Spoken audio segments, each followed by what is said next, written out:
नमस्ते, मैं हूँ Suman Bansal, tarot card reader, angel card reader. कल एक बहुत बड़ा दिन है। कौन सा दिन है? जी हाँ, कल देव सोमनी एकादशी है। इसे देव शयनी अथवा देव सोमनी एकादशी भी कहते हैं। ऐसा माना जाता है कि इस दिन भगवान श्री विष्णु 4 मास के लिए निद्रा में लीन हो जाते हैं और 4 मास के लिए सभी शुभ कार्य वर्जित हो जाते हैं। और यहाँ तक कि साधु, संत, तपस्वी इत्यादि जो होते हैं भ्रमण करते रहते हैं, वे भी अपनी गति को रोक देते हैं और एक ही जगह चतुर्मास्य व्यतीत करते हैं। चतुर्मास्य पर याद आया कि कल से चतुर्मास्य भी शुरू हो जाएगा। जिन्होंने नियम लेने हैं उसके लिए मैं कल वीडियो अपलोड करूंगी। आज हमारा विषय है कि देव सोमनी एकादशी। देव सोमनी एकादशी कैसी होती है, क्या करते हैं, मैं आपको बिल्कुल सिंपल सा तरीका बताऊंगी। देखिए, देव सोमनी एकादशी पर क्या करना है कि आपको पूजा का सभी सामान इकट्ठा कर लेना है, वही जो घर में सब कुछ होता है। आपको पता है कि मैं छोटी छोटी सामान्य चीज़ें बताती हूँ और बहुत ज़्यादा विधि विधान में नहीं बताती हूँ, क्योंकि देखिए सबसे मुख्य बात होती है मन के भाव की। तो मन में अगर भाव है तो आपको किसी सामान की आवश्यकता नहीं है। और अगर आपको थोड़ी सी साज सज्जा के साथ और आप सुंदरता से उस काम को करना चाहते हैं तो आप सामान जुटा सकते हैं। अपने मन की तसल्ली है। फिर भी देखिए, क्रिया का लोप नहीं होना चाहिए, इसलिए भाव होते हुए भी आपको अन्य सामान की व्यवस्था तो करनी ही पड़ेगी। क्या करना है? वही सामान, सिंपल सामान, कुछ विशेष नहीं। आप घर में पूजा का सामान एकत्रित करें, मंदिर की साफ सफाई करें। सबसे पहले आप जिस स्थान पर बैठे हैं, भूमि पूजन, देखिए ये एक ग्रेटिट्यूड है। जिस स्थान पर बैठकर हम प्रतिदिन पूजा करते हैं, अगर उसका हम आभार व्यक्त करते हैं, वास्तु दोष तो भूमि पूजन से दूर होते हैं। आप मात्र नमस्कार भी कर लेंगे तो भी चलेगा, लेकिन जरूर जब भी आप सुबह पूजा करते हैं, जिस स्थान पर भी आप पूजा करते हैं, उस स्थान का आप धन्यवाद जरूर करें, उस जगह की आप पूजा अवश्य करें। बहुत सारे आप जाने अनजाने परेशानियों से मुक्त हो जाएंगे। तो सबसे पहले आप पृथ्वी पूजन करें, माँ पृथ्वी को नमस्कार करें, उन्हें ग्रेटिट्यूड पे करें। उसके बाद आपने अपने गुरुदेव का नाम लेना है और फिर आपने गणेश जी की पूजा करनी है। गुरु और गणेश जी की पूजा करके कैसे?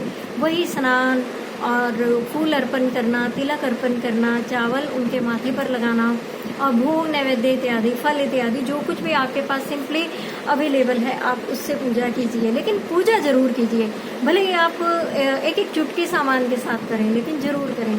पूजा नहीं मिस होनी चाहिए, क्रिया का लोप नहीं होना चाहिए। तो आप पूजा कीजिए, गणेश जी की पूजा कीजिए। और उसके बाद क्या करना है आपको? सभी देवी देवताओं की पूजा करने के बाद आपको लक्ष्मी नारायण की पूजा करनी है और आपको तुलसी और केले वृक्ष की भी पूजा करनी है। दोनों की आप पूजा कीजिए। गौ माता की पूजा कीजिए। इस दिन ज़्यादा से ज़्यादा दान का, जप का महत्व है। शाम को दीपदान अवश्य कीजिए, तुलसी में दीपदान कीजिए, देव मंदिर में जाकर दीपदान कीजिए। चतुर्मास्य के नियम के लिए मैं वीडियो कल ज़रूर अपलोड करूँगी कि चतुर्मास्य में क्या करना चाहिए और क्या महत्व है।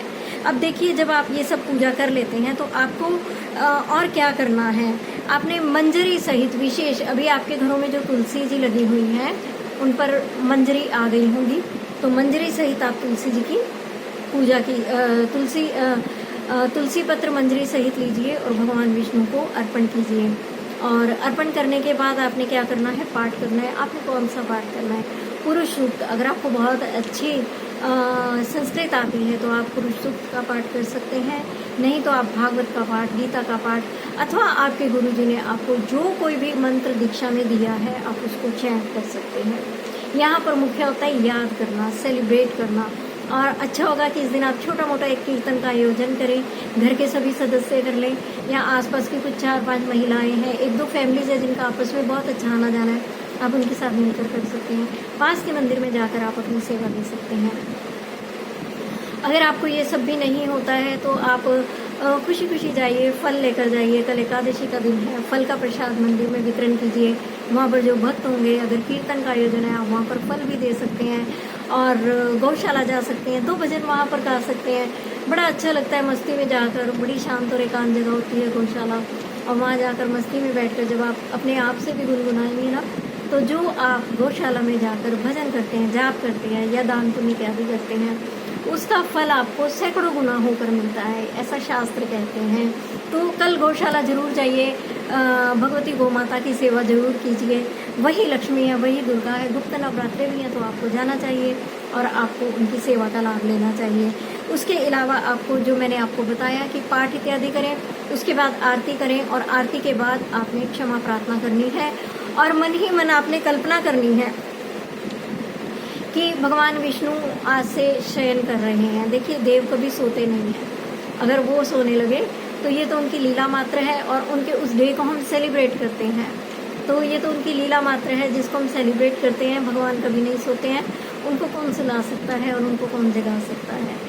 जब वो अपने भक्तों की रक्षा के लिए आते हैं तो हमने कभी नहीं सुना कि चतुर्मास्य था इसलिए भगवान सो रहे थे और वो आ नहीं पाए। वो चतुर्मास्य के बाद अपने भक्त की रक्षा के लिए आए या अपने भक्त को मिलने आए या उसकी सेवा स्वीकार करने आए।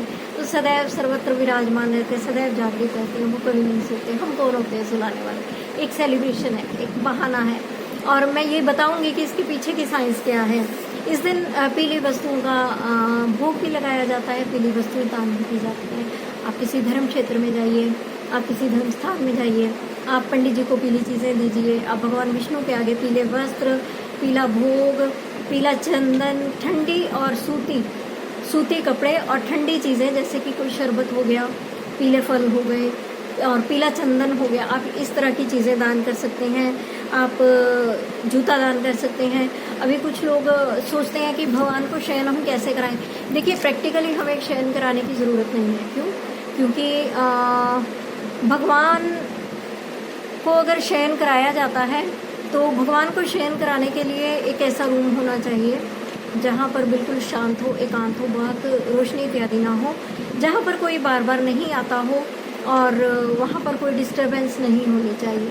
तो ये सब काम गृहस्थी में पॉसिबल नहीं है, इसलिए आप केवल मानसिक रूप से उन्हें शयन कराइए और मानसिक रूप से आप सोचिए कि भगवान सो गए हैं। लेकिन भक्तों को तो एक पल भी उनके बिना नहीं चलता, वो सुलाएंगे तो बातें कैसे करेंगे। तो केवल यहाँ पर एक कल्पना मात्र करनी है और आपने भगवान को मानसिक रूप से शयन कराना है।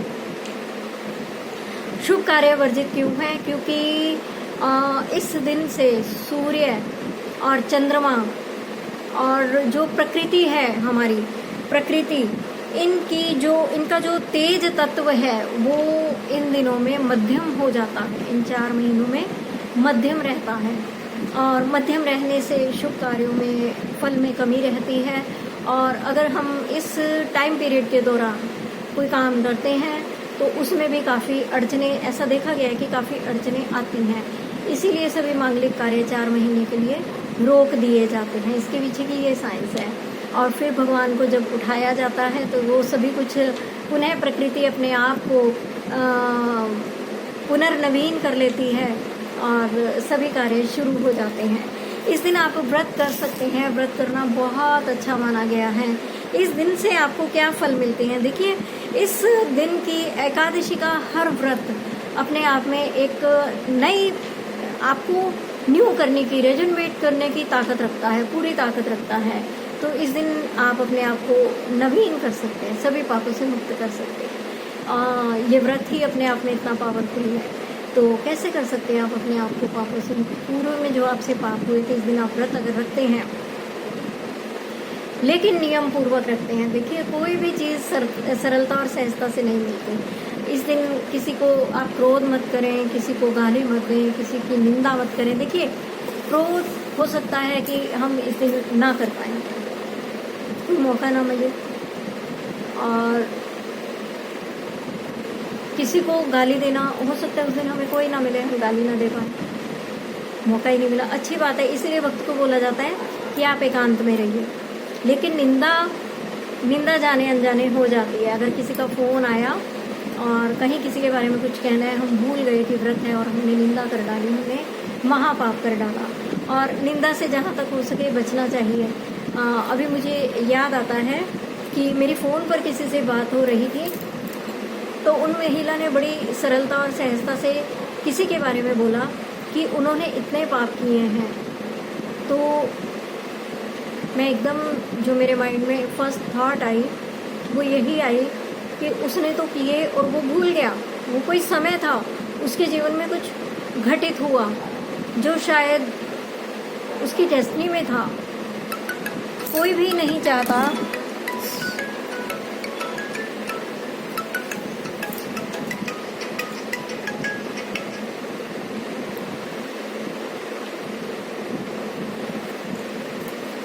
भी नहीं चाहता कि जीवन में हम पापी कहलाएं, कोई भी नहीं चाहता कि हमारे जीवन में हम गलतियां करें या हम कोई निम्न स्तर का कार्य करें, सब कुछ। लेकिन बहुत बार ऐसा होता है कि प्री डिसाइडेड होता है, अच्छे बुरे का ज्ञान हर किसी को होता है, लेकिन वो कभी कभी अपने आप को रोक नहीं पाता। लेकिन जजमेंट का अधिकार हमारे पास नहीं है। हम अपने आप को देखें, अपने आप को ठीक रखें, यही बहुत है। जैसे वैश्या एक कर्म को करती है और निवृत्त हो जाती है, भूल जाती है, उसको तो याद भी नहीं रहता कि वो कल किसके साथ सोई थी और परसों किसके साथ सोई थी। वो अपने कार्य को करती है और भूल जाती है। और सामान्य लोगों को जब देखती है तो मन में अपने लिए पश्चाताप करती है और ग्लानि करती है कि मेरी जीवन की क्या गति होगी। देखिए ये सब लोग कितने अच्छे से जीवन जी रहे हैं, कितना पुण्य कर्म कर रहे हैं, और वो सब अच्छी बातों का चिंतन करती है उसके बाद। और जो उस वैश्य को जानने वाले होते हैं वो क्या करते हैं, पल पल उसको धिक्कारते रहते हैं, उसको देखते रहते हैं कि अभी कौन आया, अभी कौन आया। तो इस तरह से क्या है कि पाप करने वाला तो कभी उसके जीवन में कोई मौका आया, उसने पाप किया और वो निकल लिया, उसमें से वो दलदल में से निकल गया, वो समय उसके जीवन में आया और वो चला गया। लेकिन उसको जो वर्षों तक याद रखते हैं, अरे पाप की पोटली तो उसकी तुमने ले ली। जब जब तुमने बोला कि इसने ऐसा किया था, इसने वैसा किया था, वो पोटली तो तुमने ले ली, वो तुम्हारे पास है, उसके पाप की पोटली, उसके पाप का बर्डन तुम्हारे पास है। और वो व्यक्ति तो शायद कल एकादशी का व्रत भी रख के बैठा होगा अपने पापों को धोने के लिए, पुण्य कमाने के लिए। आपने ऐसा कह के क्या कर डाला, आपने उसकी पोटली फिर खोल ली। वो उस दिन शायद किसी पूजा में था, जप में था, किसी अनुष्ठान में था, आपने सोचा नहीं, समझा नहीं, उसको गाली दे दी, उसको निंदित किया, उसको प्रताड़ित किया। धर्म बच्चों का खेल नहीं है, इसकी गति बहुत सूक्ष्म है, इसमें गहरा उतरना बहुत कठिन है। छोटी छोटी बातों का ख्याल रखना पड़ता है। क्या कह डाला, क्या कर डाला। व्रत के दिन तो आप ऐसे ही रिजनमेट नहीं होंगे। प्रतिदिन व्रत की कामना कीजिए, सोचिए, मन में दृढ़ संकल्प कीजिए। प्रतिदिन तो व्रत है, प्रतिदिन ही एकादशी है। हमने ऐसा नहीं बोलना, हमने ऐसा नहीं कहना। अब मुझे ये मत कहिएगा कि मैम इस दुनिया में ऐसा संभव नहीं है, सब कुछ संभव है। केवल अपने से शुरुआत करनी है, अपने लिए शुरुआत करनी है, अपने से। क्यों संभव नहीं है? तो इस प्रकार से भूखे रहने के बजाय नियमों का पालन कीजिए, व्रतों का पालन कीजिए, उनकी साधना कीजिए, आराधना कीजिए, उत्सव सेलिब्रेट कीजिए। जितना आप बांटेंगे दुनिया में, जो बीज आप बोएंगे वही आपको मिलने वाला है। इसी के साथ अब कुछ कहने का मन नहीं है। लगता है कि जो मूल जानकारी थी मैंने आपको दे दी है, वो बाकी सब आपको दूसरी जगह देखने को मिल जाएगा कि आज के दिन क्या करना है, क्या नहीं, वो सब जरूरी नहीं है। मुझे लगता है मन का व्रत, मन का संकल्प बहुत जरूरी है, तो वो कीजिएगा और खुश रहिएगा। ईश्वर आपकी सभी मनोकामनाएं पूर्ण करे। और जो जो कल के दिन व्रत रखे, मेरी ईश्वर से कामना है कि सबको रेजनवेट करे और मुझे भी करे। Thank you.